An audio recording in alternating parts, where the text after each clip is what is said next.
Hey everyone, and welcome back to Fallout 2020.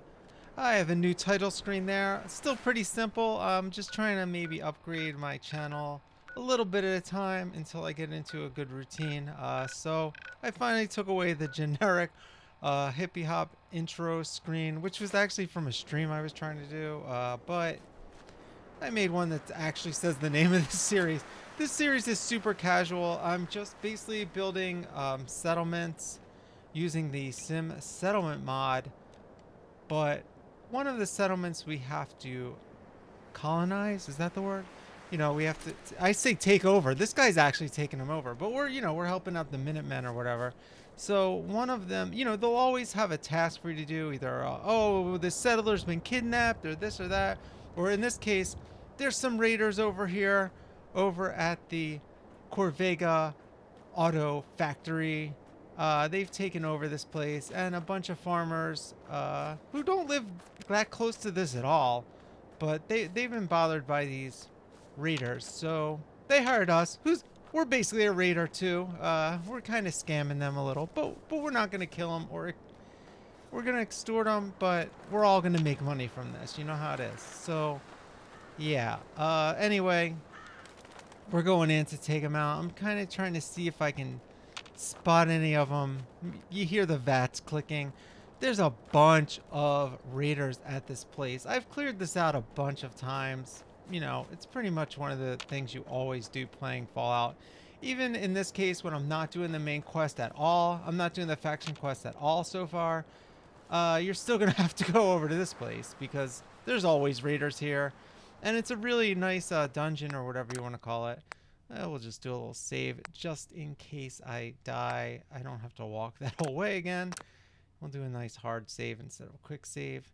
So we can also maybe go back if I need to fill in some gaps on the video, which I'm not going to need to do, I don't think, but that happens sometimes. So, oh, what's that noise? So yeah, this is like a weird little spot here with the half-collapsed highway. And I think I'm going to take a position on this highway. I'm not sure what's going on behind it, but we're going to take a spot here and see if we can pick off a few of these people. Now, I've done this before from this spot. I think maybe in the Ghost Chef series I actually might have done it from this spot. So the VATS isn't picking up, but I can see some guys up there. So, all right, well, we'll try to get a little higher up here. Oh, this is a pretty good vantage spot. There's actually some barriers up ahead I can hide behind. Alright, so we discovered Lexington, which is actually what's behind us. And I'm going to try not using VATS and just try to hit this guy. And I missed. So, the very low percentage chance. And I don't have a scope on this gun. But I do have the dot. Oh, looks like I hit him. So, there you go. I got a sneak attack, and I think he's dead. But that alerted some of the other ones, and some bullets are flying. So we got one over there. I see him ducking behind the fence there. I love the duck and cover mechanics in this game. I think it's one of the best improvements on this game over Fallout 3 and New Vegas, and just the gunplay in general. So I'm getting shot from a bunch of different angles. So we'll just take cover behind here. Not a big deal. So, oh, and there's dog meat barking. So, okay, now we just found the Corvega Assembly Plant, which is what we're being shot from. There's a ton of raiders here. I'd say a couple dozen or, overall. And there's a ton inside too, but there's even more outside than inside, I think. You can't stand on that. So this is a nice little raider base. No one's ever here though, but definitely a good spot to get cover. Now it's kind of dark. It's like, I don't know what time of day it is, but it's really hard to see up there. So we are going to use VATS. Sometimes VATS hits them and sometimes it doesn't. Get that turret out of the way. And we got another raider. So see, we missed on that one, but... Oh, I'm missing because look at the black spot. I'm hitting the rail. Don't really realize it just yet, but... we got to use... I can't get a good angle while I'm ducking, so... I'm going to use that. I just have a nice little hunting rifle here. Good for distances like this. But we're pretty well stocked. If you watched the previous episode, I improved a bunch of guns. I still have that weapon pool Just a pistol, a shotgun, an assault rifle, and this hunting rifle. I think is my main loadout right now. And some melee, which I don't end up using on this mission. I once was doing a melee run, or attempting one. I didn't get very far in it, actually. And this dungeon was so hard for me using just melee at an early level. I remember just hiding out in a stairwell, luring people in individually, and there was just a pile of bodies under me. Because it was really hard. If I get surrounded by 2 or 3 people using melee, it wasn't working out that great. So I don't know how people actually do melee builds. It's not that hard once you're leveled up and you can one-hit people with like a super sledge or something, but it is not easy at early levels, personally. Although it's actually easy at the very, very beginning of the game when you don't have any bullets and stuff, but at that point you're just stepping on rad roaches and stuff like that. Look at that shot with the moon up ahead.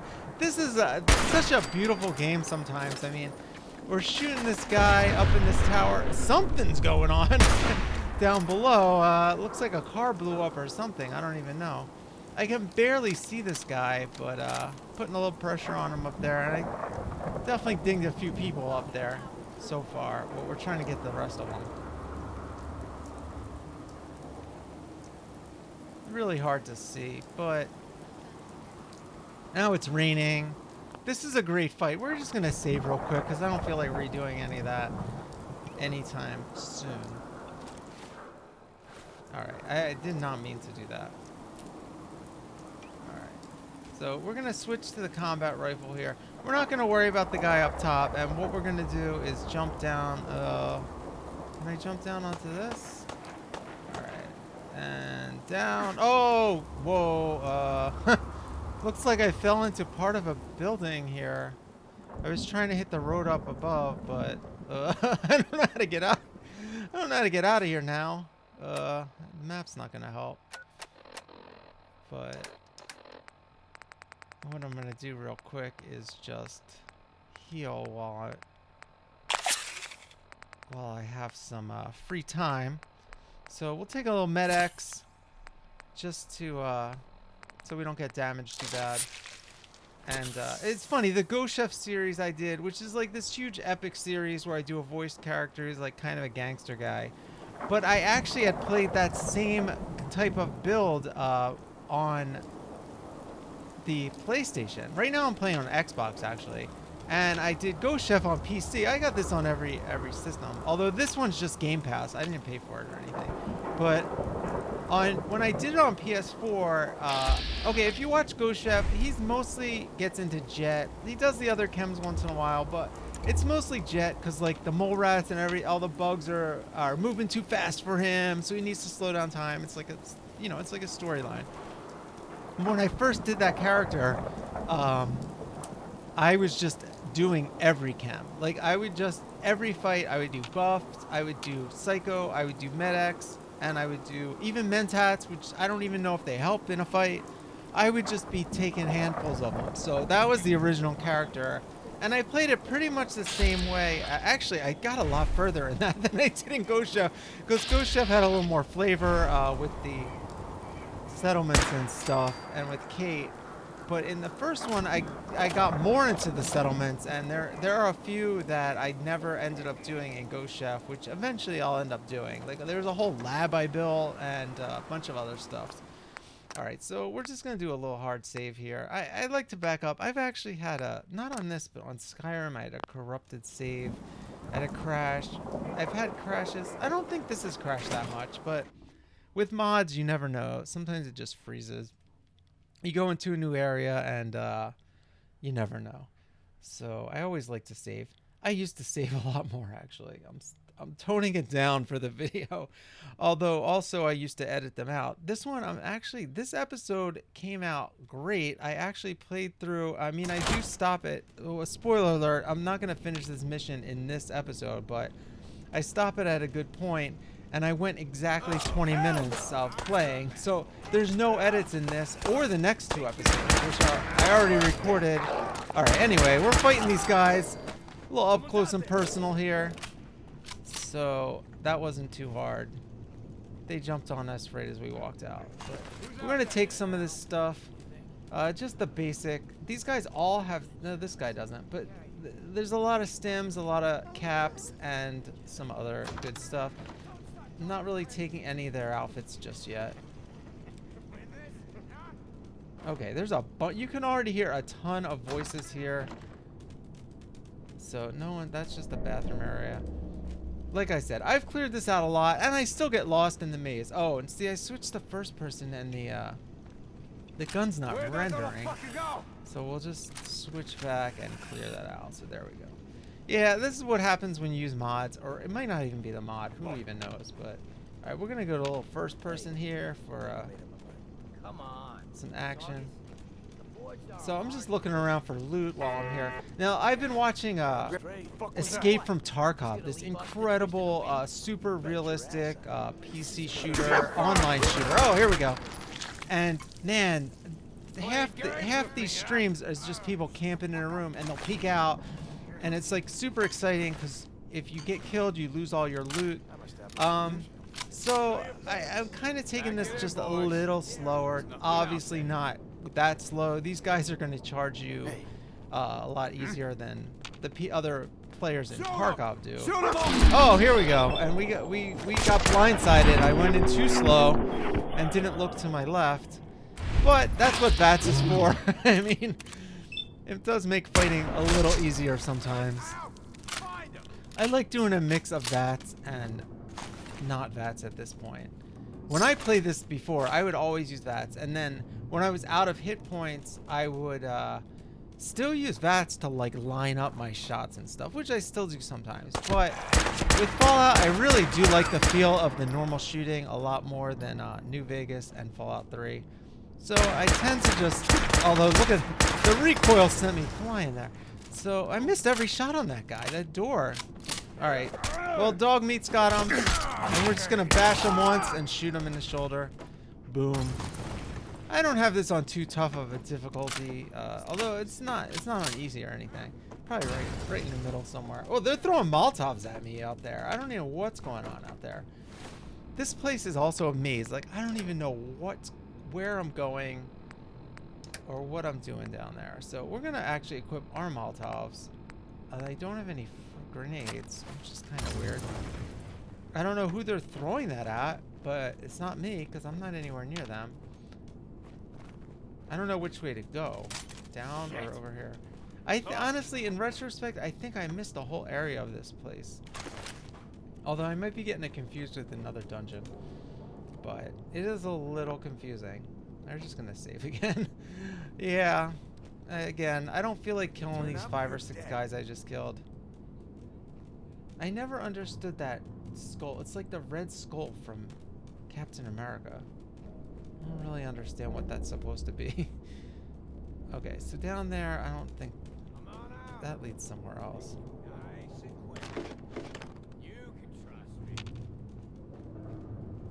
Yeah, see, that's like Halloween decorations, but what is it, like a devil or something? All right, so this is, I know, I can't reach that. I know if I go in this elevator or take those stairs, that's where the boss man is. So we're gonna clear out down here first. Oh, I hit the wrong key. I'm like trying to throw a grenade and I'm getting confused. I think you have to hold it instead of just tapping it. And I haven't done it in a while, so I've been playing New Vegas more than Fallout actually. But I'm not recording those. But in New Vegas, you can't equip a gun and a grenade. You have to switch. All right, dog meat. And see, I was trying to throw the grenade, but that would have been a dumb idea because I would have hurt poor dog meat with that Molotov there. All right, you're dead. And honestly, sometimes I'd like to spray the gun a little like that, a little more action. I probably could have done that with a little bit more precision, but sometimes I get into the roll. Oh, here we go. We got a turret right here. So I'll blow that up. Okay. Anything in there? Nothing. not too much good loot laying around in these rooms, but we're gonna clear it out. So yeah, like I was saying, in Tarkov, like you are looking for loot that's worth stuff. So I don't know, I literally sit there watching these games and I'm on the edge of my seat. It's like a really exciting. It's really boring if you are looking for action, but if you're looking for suspense and I wouldn't say storyline, but it's like, you know, the drama.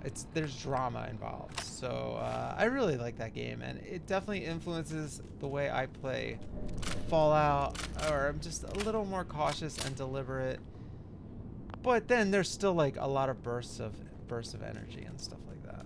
Especially when I play New Vegas, because in that the combat is really brutal, but there's long periods of just walking, talking, etc. too. So it's definitely feels a little different than Fallout 4.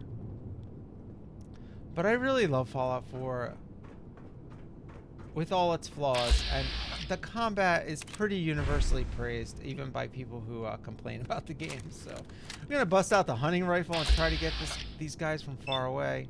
A lot of poles in the way, as you see. I hit that, so not easy. Oh, but nailed him in the arm and it killed him. So we're already at the point where we're like one-shotting a lot of, but these enemies aren't really that tough. So. Just noise. All right. Hey. So you see, I'm like just a little touches like ducking. Usually I would just charge in and start firing. You know, go chef like the machine gun, which I actually am gonna use at some point. But I'll give you that. like that, you know, rat-a-tat-a-tat-a-tat like that. But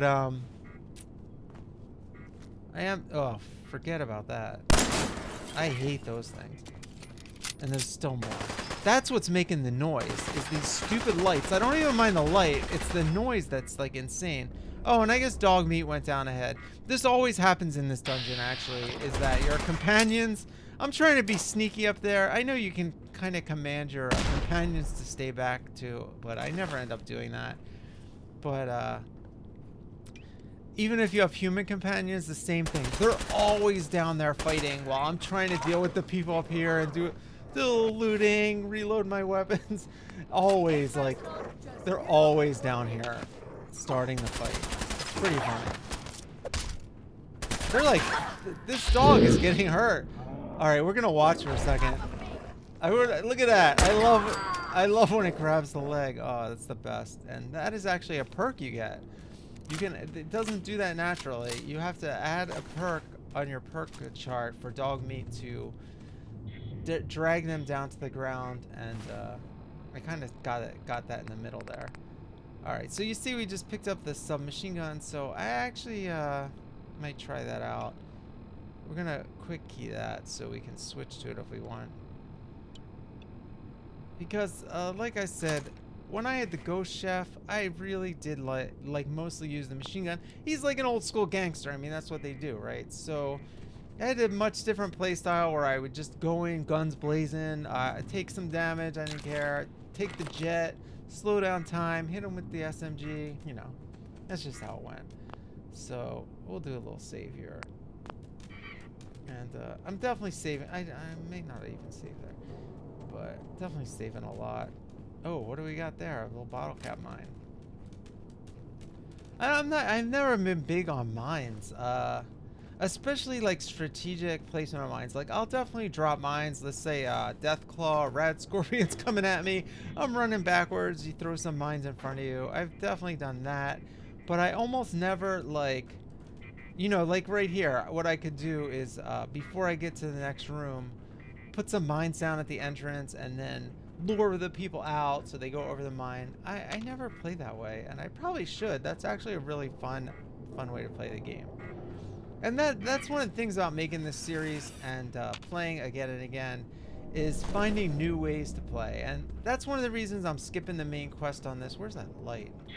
I see the light shining, but I don't know where the light is. And the noise, oh my god.